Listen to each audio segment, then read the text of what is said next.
¿De qué manera nos libraremos de caer en el engaño de las herejías? ¿De qué manera nos libraremos de caer en el engaño de las herejías? Bien, quiero retomar el último versículo que leíamos el martes pasado, donde esto nos permite conectar con estos otros dos versículos que hemos leído. En este caso, Judas pues ha dicho que en los tiempos finales, en los tiempos postreros, vendrían los falsos maestros y por supuesto estos, dice Judas acá, se les denomina los burladores. En este caso se refería Judas a todo ese campo contrario a lo que es la iglesia del Señor. Este movimiento de falsos es un movimiento que no es de ahorita, como ya mencionábamos, es un movimiento desde el principio de la iglesia. Por ejemplo, Judas da tres rasgos de cómo son diríamos, el comportamiento de estos falsos maestros. Primeramente, son sensuales, dice. Y cuando habla de sensuales, está hablando de hombres que están en el campo natural. Cuando hablamos del campo natural, bueno, ese era el campo en el cual nosotros, antes de venir a Cristo, nos encontrábamos. Nos encontrábamos en una vida natural. Y en este caso, no entendíamos las cosas del Espíritu, no entendíamos las cosas de Dios. Y eso nosotros lo podemos comprobar o lo podemos sí comprobar que eso era así. Pues nosotros en ese campo natural, llámele como dice acá Judas, el ambiente o las actitudes sensuales, son personas que siempre lo que prevalece, lo que siempre sale adelante es su carnalidad. También habla de que estos, aparte de ser sensuales, también habla de que causan divisiones. Esa es como la descripción, ¿verdad? Ya como el resumen de Santiago, de Judas, perdón. Causan divisiones, que es el penúltimo versículo que leíamos el martes pasado. En este caso, cuando habla de causan divisiones, este tipo de gente con sus mentiras, con sus engaños, llevan cautivo a los creyentes, si podemos llamarle a los creyentes, los convencen, los seducen y se los atrapan a sus ideas erróneas. Y eso no es ningún secreto para ninguno de nosotros, pues vemos de qué manera las personas, casi por lo general, aquellos que venimos a las filas de Dios, siempre estamos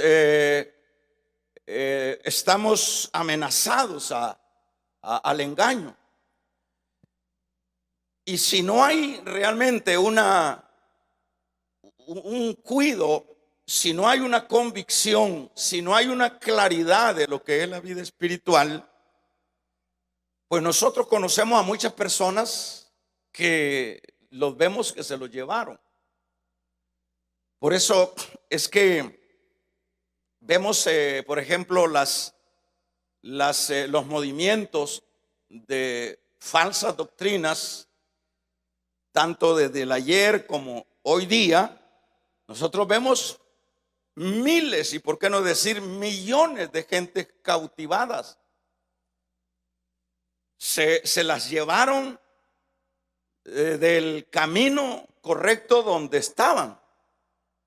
Y claro que la manera como estos vienen haciendo este tipo de divisiones, tanto muy personalmente como también en congregaciones, es a través de lo que ellos presentan.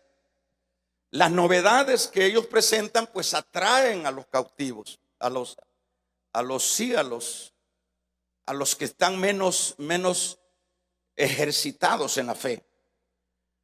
¿Qué quiero decir? Que las cosas normales dentro del evangelio, lo normal del evangelio, pues el evangelio en términos así prácticos no tiene cosas, diríamos, atractivas como es siempre lo que anhelan los seres humanos.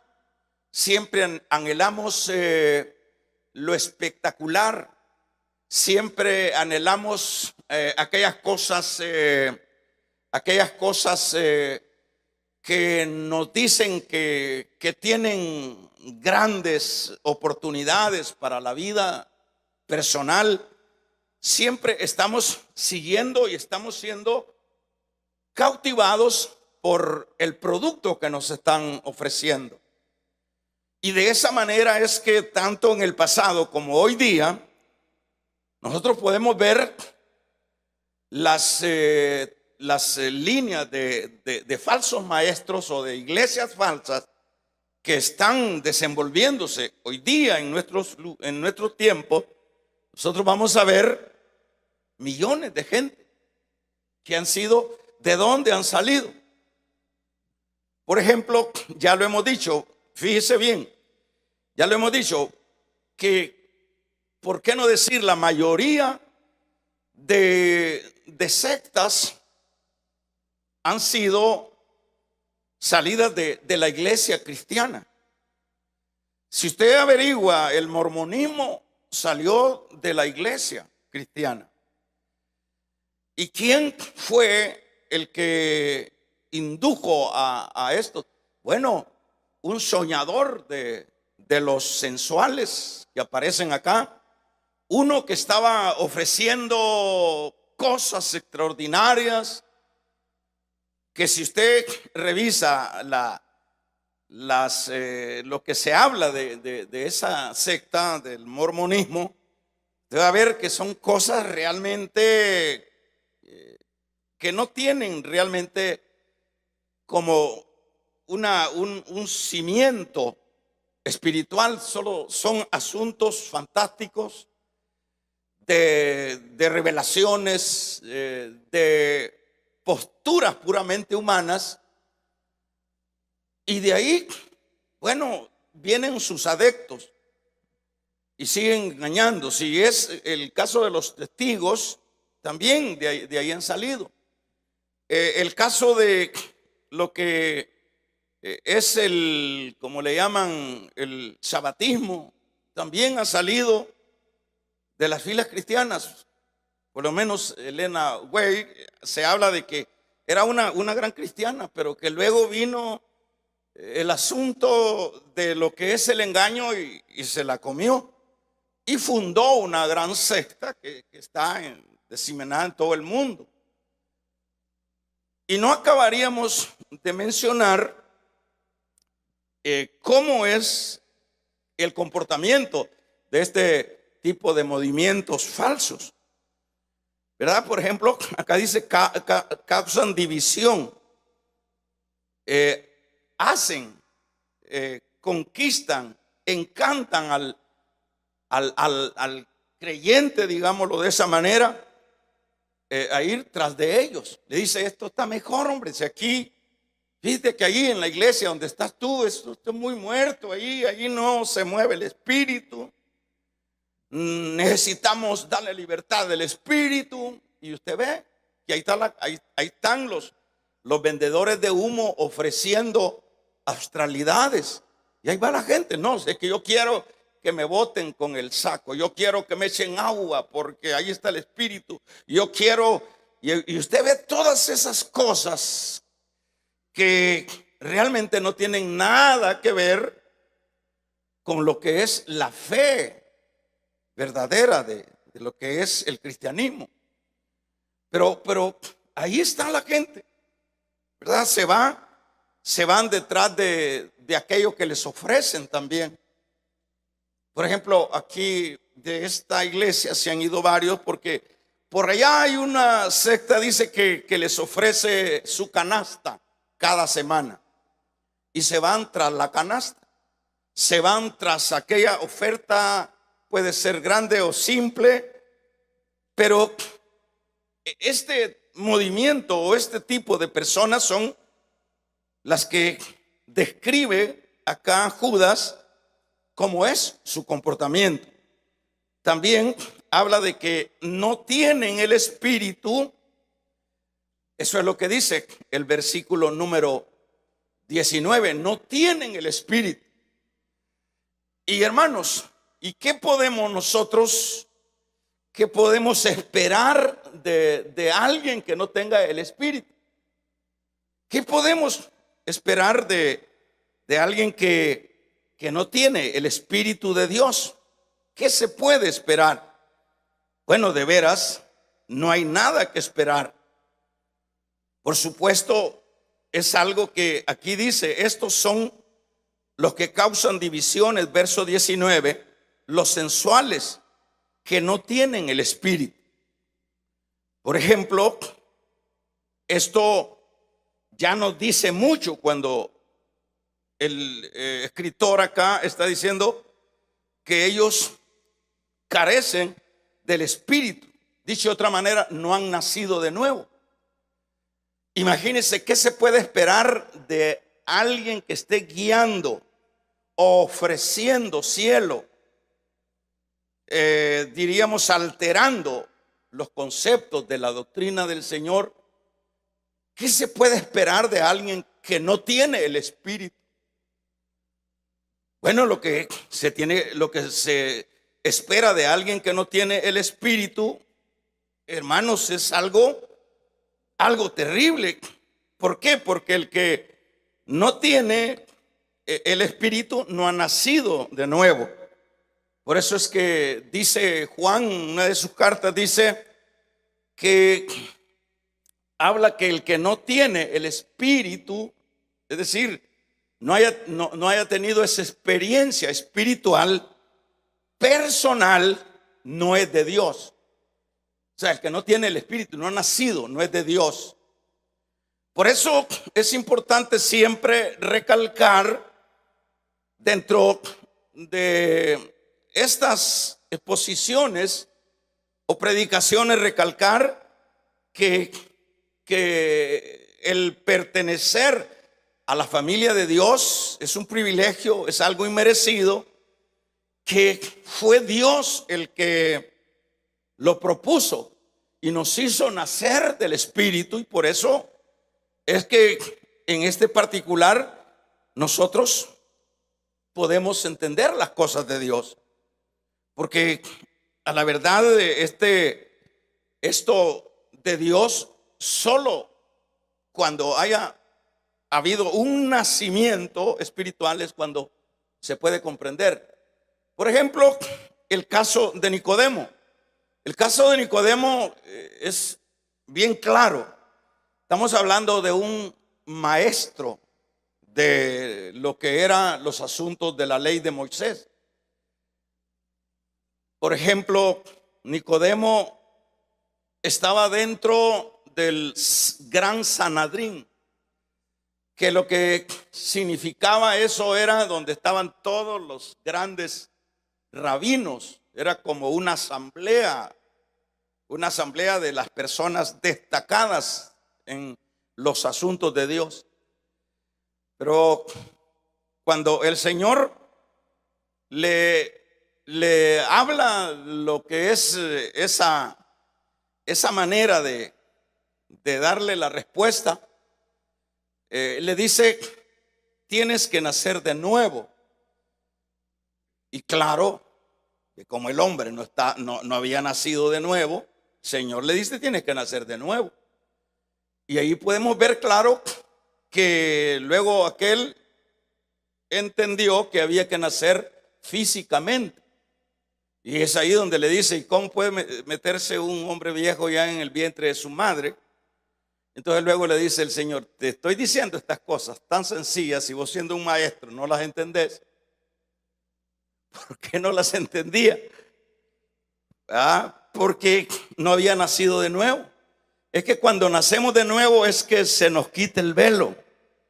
Cuando nacemos de nuevo es que podemos ver la gloria de Dios. Cuando nacemos de nuevo es que podemos comprender el amor de Dios. Cuando nacemos de nuevo es que podemos, hermanos, enamorarnos de las cosas celestiales. Es hasta entonces. Así que ese es otro aspecto que Santiago dice de los apóstatas. Estos falsos, como decíamos, son los que desde el principio, hermanos, están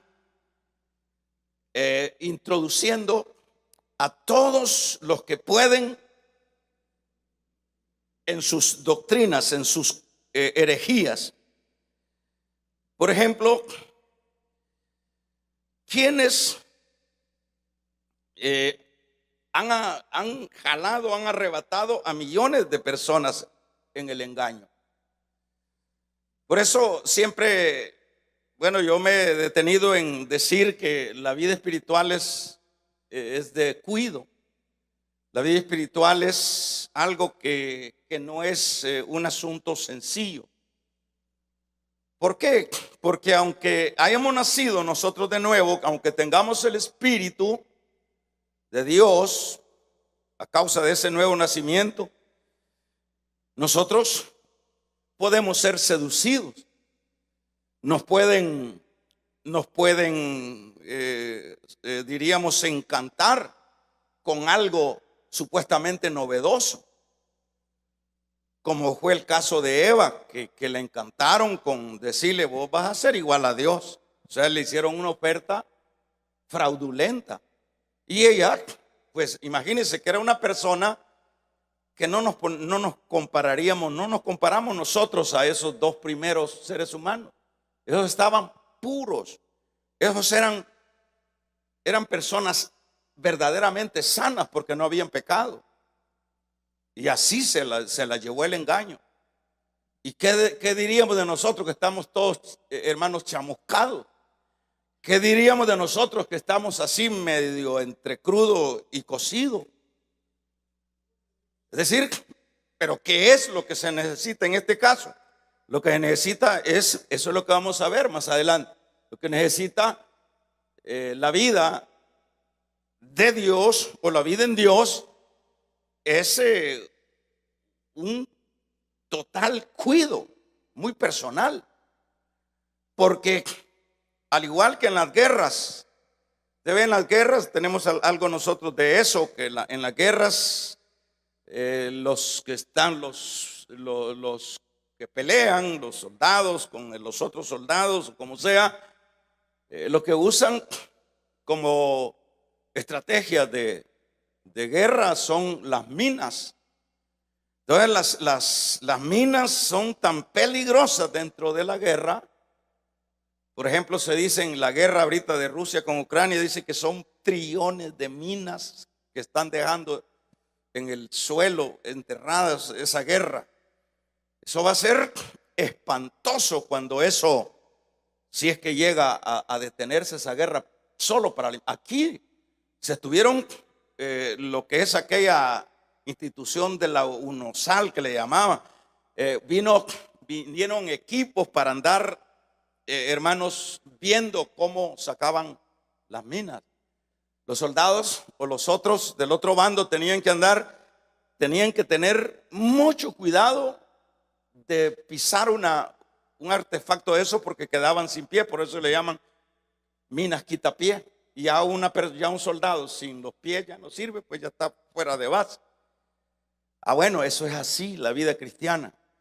La vida cristiana no es andar abriendo la boca en el sentido espiritual. La vida cristiana no es qué es la novedad nueva que hay. La vida cristiana no es yo quiero experimentar a Dios. Quiero decirle esto y que se le quede bien claro.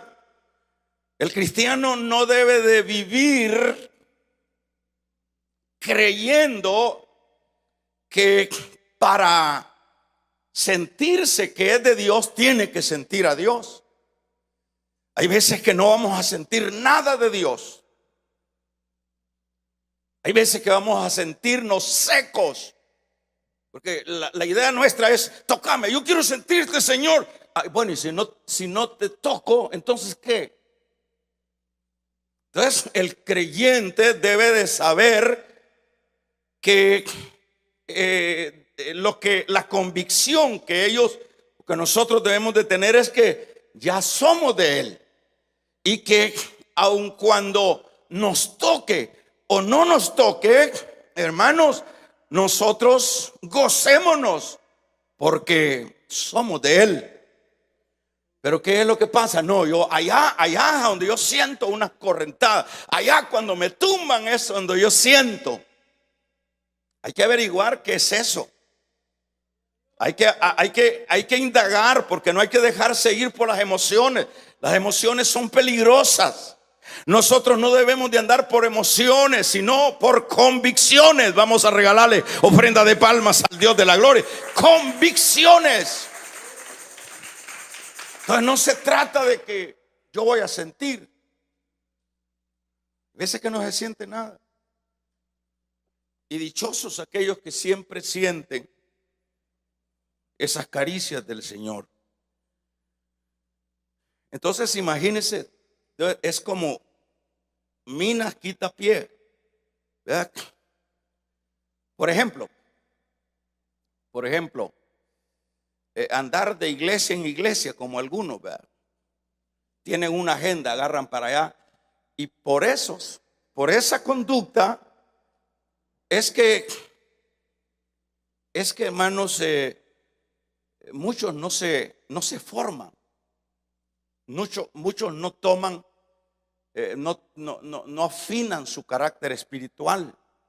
Las iglesias, nunca va a hallar usted una iglesia perfecta. No hay. La iglesia perfecta va a estar en el cielo. Y le digo esto para que aprendamos a vivir dentro de nuestras imperfecciones. Media vez nosotros estemos ya cimentados en un lugar, trabajemos, perseveremos hasta el momento del regreso de Cristo, o el momento que nos vamos a estirar. Ahí, pero andamos para arriba y para abajo, ¿verdad? Hoy me toca aquí, hoy me toca allá. Eso es terrible, pues, porque el problema es que está comiendo, puede ser que esté comiendo algo que le nutre espiritualmente, pero puede ser que también le metan una cosa que le va a dañar, y sobre todo en este tiempo es bastante peligroso, porque dado por el ambiente de las redes y todo eso, eso ha copado lo que son los asuntos de comunicación. Entonces es un cuido. Ya vamos a ver, ya vamos a terminar. Se han arrastrado montones. Judas les dice de qué manera podemos ser librados, en los versículos que leíamos. ¿De qué manera podemos ser librados? Pues ese es el tema que tomamos. ¿De qué manera nos libraremos de caer en el engaño de la herejía? Primero, dice Judas en su versículo número 20. Pero vosotros, amados, edificados sobre vuestra santísima fe. Vamos a ver, acuérdese que el contexto, el trasfondo de lo que está hablando Judas es el error, ¿verdad? Es el error, es la mentira, es el engaño. Ese es el contexto de arriba. Entonces viene, y qué bueno que, como hemos dicho, que un médico, si nos hace el diagnóstico y nos detecta los síntomas y no nos da el tratamiento, pues es un médico que ha hecho una obra a media. De hecho, él va a tomar nuestro diagnóstico, nuestros síntomas, y luego todo médico dice la receta: tome esto. Y eso es lo que está haciendo Judas. Entonces, ¿cómo vamos a librarnos de estas herejías? Y en particular hoy, en este tiempo tan confuso en cuanto al campo espiritual. Hoy es el tiempo más peligroso de la historia del cristianismo.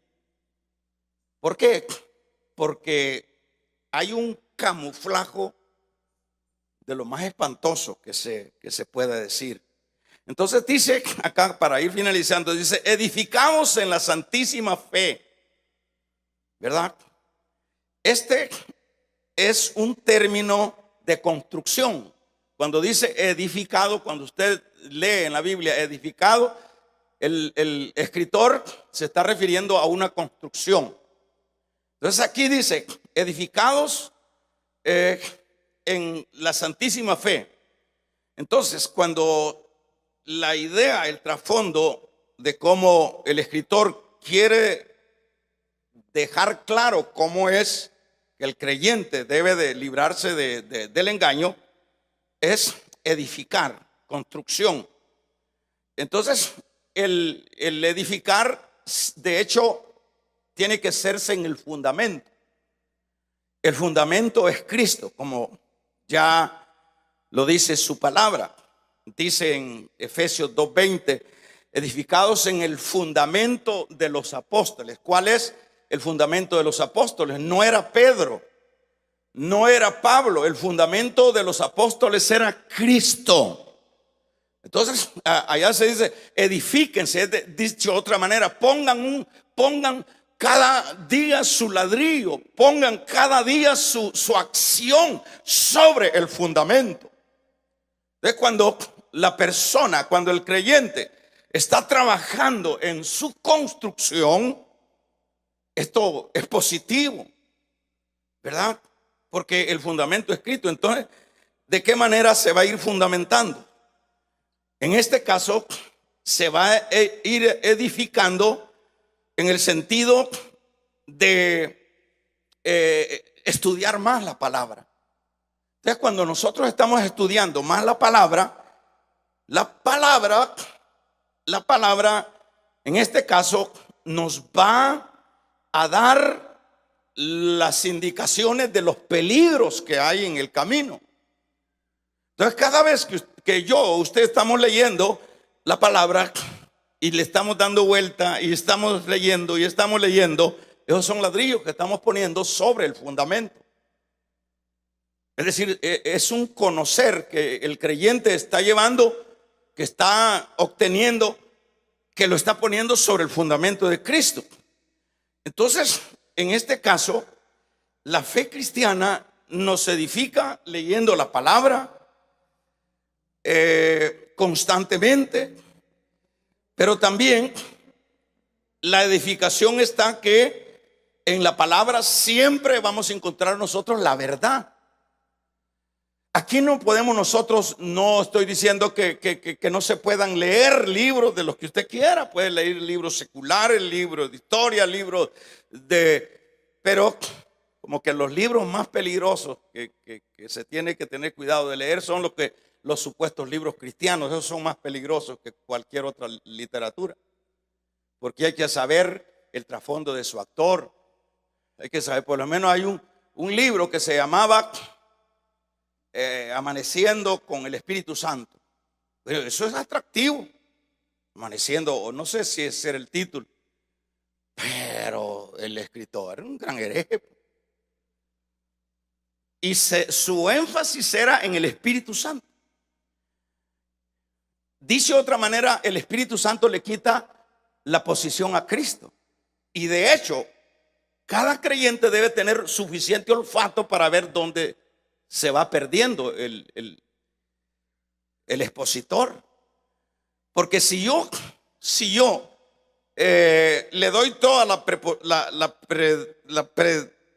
la posición de supremacía al Espíritu Santo, yo estoy quitando del escenario a Cristo. El Espíritu Santo vino a dar testimonio de Cristo. Amén. No creo que me haya entendido, pero si entendió, bueno. Dicho otra, no es que estemos en contra. El Espíritu Santo es nuestro pastor, es el consolador, es el que nos guía, es el que nos levanta. Pero el Espíritu Santo no viene a tomar protagonismo. Él vino a complementar la obra que hizo Cristo. Pero cuando nosotros vemos estos escritores que el énfasis es el Espíritu Santo y no Cristo, ya estamos mal. Entonces, por eso le digo que a través la edificación va en la dirección de que la lectura constante de la palabra me lleva a conocer la verdad. ¿Y cuál es la verdad? Eso fue lo que le dijo Pilato. ¿Y cuál es la verdad? Yo dijo Cristo, soy la verdad. El hombre no entiende qué es la verdad. La lectura de la palabra nos va a decir dónde está el peligro, ¿verdad? ¿Dónde está el peligro? Entonces, este es sobre edificar en la lectura, ¿verdad? La lectura de la Biblia no debe de hacerse con prejuicios, no debe de hacerse como queriendo sacar oro o queriendo sacar peces, cuando apenas lo que somos personas que jamás hemos penetrado a lo profundo del mar, sino que somos pescadores de la orilla. O sea, todo es una lucha de humildad, de cómo el Espíritu Santo, y cuando el Espíritu Santo nos va revelando, cuando el Espíritu Santo nos va enseñando, no es para engrandecernos. Por eso, ¿a cuántos ha dañado los colegios de teología? Que ya luego sale el muchacho ya con los dos títulos en el lomo y el otro colgando en la cintura. Y luego, es que aquí no se trata de títulos, amén. Aquí se trata de que nos dejemos guiar por el Espíritu Santo, que el Espíritu Santo nos enseñe. Y si vamos a estudiar en un colegio de teología, hermanos, vamos a estudiar para ser humildes, para poder entender un poco más si es que se puede, pero no es para sacar pecho. Entonces, la mayoría de gente que sale, eso es lo que sale. Entonces es un gran asunto. Entonces, en la edificación en la santísima fe, como decíamos, es un término de construcción. Entonces hay que poner el ladrillito en el fundamento, en la perseverancia de la lectura de la palabra, pidiéndole al Señor que nos dé entendimiento, preguntando, porque aquí nadie se ha graduado todavía, ni nadie se va a graduar. Entonces preguntando, mire hermano, ¿y esto qué quiere decir? Un día me dice, hermano, mire, de aquella porción de Mateo, y cuando venga el Señor, recogerá las águilas y los muertos. ¿Y esto qué quiere decir? O sea, hay veces que hay que preguntar para edificarnos y no por curiosidad, ¿verdad? Hay que preguntar porque queremos ser humildes, queremos aprender, pero no para luego andar ahí pensando que ya lo sabemos todo.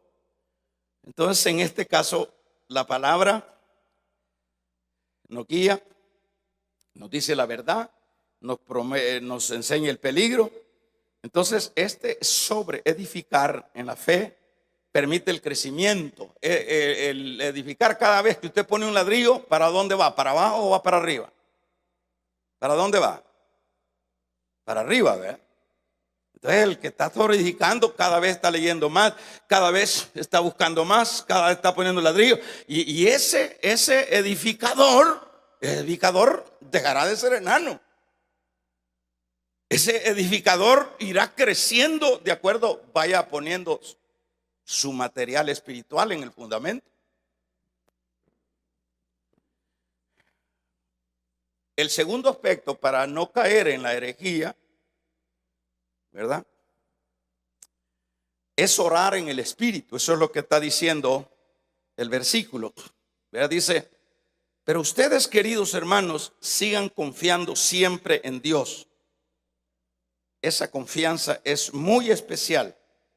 Cuando oren, ahí viene la palabra oren, dejen que el Espíritu Santo les diga qué deben de hacer. Esto es como ya la medicina del médico para el enfermo. Entonces viene, cuando oren ustedes, el segundo aspecto que Judas está dando acá es que la oración debe de ser en el Espíritu. Ahora, ¿cuántas veces, hermanos, nosotros vivimos orando supuestamente? Y a veces nosotros creemos que orar es gritar y gritar y lo hacemos, ¿verdad? Lo hacemos. Y está bien, de acuerdo a cómo vamos a ir, pero hay que saber que hay personas dentro de las iglesias que nos acostumbramos, hermanos, a orar mecánicamente. Hay personas que ya saben, ya tienen su silla, ya tienen sus rodillas ya con su callo y ¡pum!, a dormir a la silla. Y ¡pum!, viendo el reloj a ver a qué horas termine el que está al frente. Vamos a regalarle ofrenda de palmas al Dios de la gloria. Luego caen y luego empiezan a inventarnos, nos ponemos a inventar cosas. Eso es mecánico. Eso es mecánico. Por eso vamos a enseñar qué es oración y cómo es que se tiene que orar. Entonces ahí está la gente. Y entre más grita el otro, más cree que le va a oír Dios. Pero ¿qué es esto? Entonces dice orar en el Espíritu. Eso es lo que dice Judas. Orad en el Espíritu. Entonces la oración no debe de ser mecánica. Tiene que ser en conformidad con lo de Dios, hermanos, y conforme a la voluntad que nos manda la palabra de Dios. Es decir, la oración es, ¿verdad?, en este particular, como diríamos, el trasfondo o el contexto es el engaño. Entonces el creyente tiene que orar en el Espíritu, pidiéndole a Dios la fortaleza, pidiéndole a Dios la claridad de las cosas. Por eso le digo que la vida cristiana es como un campo minado, donde uno sí cree que solo es venir a un tiempo a la iglesia. Oh, hermano, eso no es vida cristiana. La vida cristiana es crecer, es conocer, es avanzar. ¿Estamos de acuerdo? O sea que esto lo vamos a manifestar afuera, lo vamos a manifestar en el trabajo, la vida cristiana es otro campo, pues. Entonces la oración tiene que ser en el Espíritu, no mecánica. Tiene que ser en conformidad con la palabra de Dios. Aquí dice la palabra esto, pero en el Espíritu. Hay que aprender a orar en el Espíritu. En cualquier campo, si es para que Dios nos libre de lo falso que está tan fuerte ahora, o cualquier otra necesidad, aprendamos a orar en el Espíritu. Cuando usted se va a su rincón, cuando usted se viene a la iglesia, cuando usted se va a dedicar a buscar a Dios en oración, tratemos la manera de que debe de ser de esta forma como lo manda Judas. Tercero, también dice con ese versículo número 21,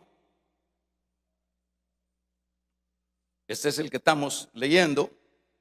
Entonces, en el Espíritu dice, orando en el Espíritu, verso 21 dice: conservaos en el amor de, ¿qué dice? De Dios, esperando la misericordia de nuestro Señor Jesucristo para vida eterna. Aquí entiéndase que lo que está diciendo, conservaos, vamos a ver en este verso 21, ayuden con amor a los que están en el lado inseguro. Pero esta versión, que es la más confiable, que es la que usamos, dice claramente: conservaos en el amor de Dios. Esto, entiéndase, que nosotros debemos de saber que el amor de Dios es grande para nosotros. Debemos de saber que el amor de Dios es, hermanos, sin frontera para nosotros. Entonces nosotros, en medio de las herejías, en medio del engaño, vamos a conservarlos en el amor de Dios. Vamos a regalarle ofrenda de palma al Dios de la gloria. Nos vamos a conservar en el amor de Dios siempre, hermanos. Siempre estaremos siendo respaldados por su amor, ¿verdad? Siempre estaremos, dice la Biblia que se olvidará la madre, pero yo no me olvidaré de mi pueblo. Entonces, descansemos en el amor de Dios. Tú me salvaste, tú me alcanzaste, yo estaba perdido, pero tu amor me va a sostener, tu amor va a estar conmigo. Yo no puedo dudar de tu amor, Señor. Entonces, por eso dice: reposen en el amor de Dios, porque el que comenzó, dice Pablo a los filipenses, la buena obra en nosotros es poderosa para finalizar esa obra. Vamos a regalarle ofrenda de palma al Dios de la gloria. El amor de Dios siempre estará respaldándonos, hermanos, siempre estará respaldándonos. Y nosotros estaremos creciendo. Toda vez no interrumpamos el amor de Dios, a veces con pecado, ¿verdad? Porque a veces el sol, dice, se está alumbrando el sol, pero viene un estorbo y al rayo del sol no le cae a uno. Entonces, por eso el cristiano tiene que cuidarse del pecado. Entonces, son asuntos que ya no le toca a Dios, sino a nosotros, ¿verdad? Porque si no, se interrumpe, ¿verdad? Se interrumpe el amor de Dios, es decir, le ponemos ahí un estorbo para que el amor. Y luego dice también: guardándose en el anhelo de la misericordia de Cristo para la vida eterna. Eso es lo que dice el mismo versículo número 21. Guardándonos. Eso es lo que está diciendo. Dice de Dios, es el Señor Jesucristo para vida eterna. Dice: conservaos en el amor de Cristo, esperando la misericordia de nuestro Señor Jesucristo para vida eterna. Dicho de otra manera, esto es medicina. Uno está en la expectativa. Uno no debe estar viendo pues qué es lo que dice el otro maestro, qué es lo que dice el otro sábelo todo, qué es lo que dice el otro filósofo. Nosotros debemos de estar primeramente edificándonos en la santísima fe. Damos un amén. Orando en el Espíritu, damos otro gloria a Dios, confiando en el amor de Dios y en la expectativa del regreso de Cristo. Vamos a regalarle ofrendas de palmas al Dios en la expectativa de que Él viene. ¿Cuántos saben que Él viene? De cuando uno está esperando, vaya, cuando, por ejemplo, le pongo esto, el novio, cuando está esperando la novia o viceversa, ¿qué pasa? ¿Qué está haciendo? Está haciendo algo que no sea el estar a la expectativa de si va a llegar o qué. Le dicen, nos vamos a ver, te voy a esperar ahí en el aeropuerto. Dice, viene en un vuelo de no sé qué, ¿verdad? Y ya usted va a traer a la novia o va a traer. ¿Y qué es lo que le pongo ese ejemplo de novia? Pues sí, porque es algo emotivo y todo eso. No quiere decir que una familia no, pero eso es muy puntual. Entonces viene y está esperando. Usted no está viendo lo que está pasando. Usted está viendo cada línea de gente que viene, a dónde viene. Damos un amén. Usted no está viendo cómo se distrae. ¿Eso es así o no es así? ¿Cuántos han ido a esperar a un ser querido ahí? Entonces no está viendo la puerta. Y si le dicen, mire, yo voy a tener un rotulito así, ese rotulito dice mi nombre, uno está viendo a dónde viene el rotulito. Así es como tenemos que estar nosotros, a la expectativa del regreso de nuestro amado y bendito Señor Jesucristo. Eso es lo que nosotros tenemos. Eso nos guardará del engaño, ¿verdad? Mire qué receta, mire qué medicina tan importante nos está dando Judas. Todo esto se ejercita por medio de la santísima fe, la cual nos librará. El creyente que no le da importancia a esto, ahí lo vemos luego con un ataché vendiendo atalaya. Eso es bien común.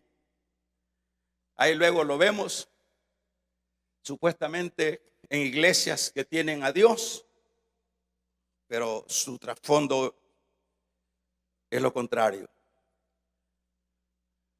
Y esto es porque la gente, aunque oiga la palabra, no le da importancia. Lo que hemos escuchado ahorita es de parte de Dios. Y si usted quiere no caer en las trampas del engaño, tómese esta medicina. Hagamos un ejercicio. ¿Cuáles son las 4 medicinas acá? Las 4 pastillas, diríamos. ¿Cuáles son? Edificación. Luego, orar. Tercero, mantenernos en el amor de Dios.